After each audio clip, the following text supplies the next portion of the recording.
Ny taona efatra amby folo sy roa arivo moa zany no niarahana tamin'ny repoblika fahaefatra.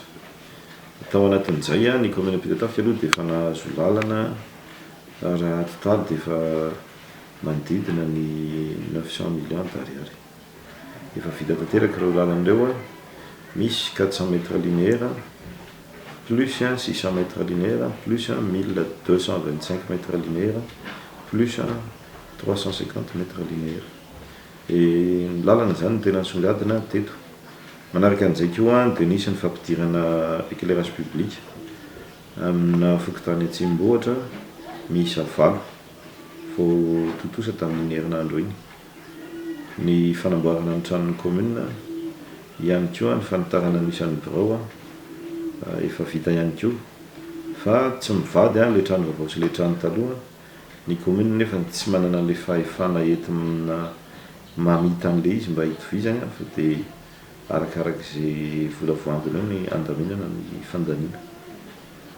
Misaotra an'Andriamanitra lehibe aloha zany izay mpitantana eto amin'ny commune Ampitatafika satria dia voalo ara-dalàna tamin'ny fotoanan'ny fanomezana ny karama.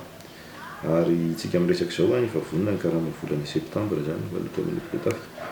Ny CNAPS no somary nisy taraiky kely ny deuxième trimestre teo, efa régularisé ilay izy amin'izao fotoan'izao. Ny be dia be ireo subvention najanona tamin'ny TT-Zamita ary tsy mitohy izy hatramin'izao.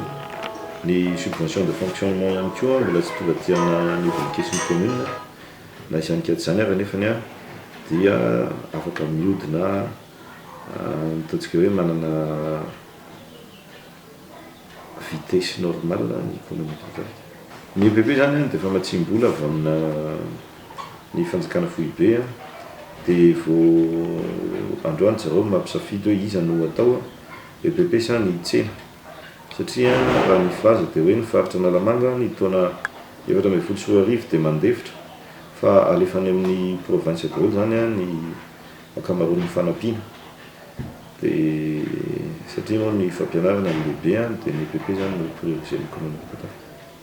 Ny tsy fandriam-pahalemana aloha dia azoazo kely izy zany zao lamindamina kokoa ny tany taorian'ilay tifitra nahafaty olona mianaka tery amin'ny fokontany malaza. Lamindamina satria ny ampitsony iny dia efa nisy mpangalatra zany ny enjehan'ny polisy ny gendarme avy any Antananarivo dia voatifitra teo amin'ny tetezan'ny Ampitatafika. Itaorian'izay mba milamindamina ihany. Ny commune Ampitatafika dia manana renseignement hoe misy toerana firen'ny jiolahy, misy toerana ihany koa iomanan'ny jiolahy rehefa handeha hanafika zany. Misy ny fantatray amin'izy ireo ary efa nisy nampitainany amin'ny gendarme dia izay moa no tena marina andraikitry ny gendarme. Ny tanimbary moa zany dia mizara roa lehibe eto amin'ny commune Ampitatafika. Ny tapany andrefana izay ahitana ny commune ny Soavina, Ampanefy ifandraisany amin'ny Ampitatafika Alatsinainy Ambazaha. Iny 840 hectares. Ny tapany atsinanana indray commune Ampitatafika miaraka amin'ny commune ny Fenorivo. Iny ahitana 400 hectares.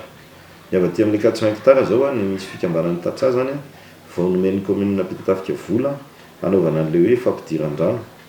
Dia nanampy mihitsy ny commune zany dia asa tana maro moa nanaovan'izareo azy izay marihana fa ny vola azo tato anivon'ny commune ihany no entina nanampiana ireo Tatsa.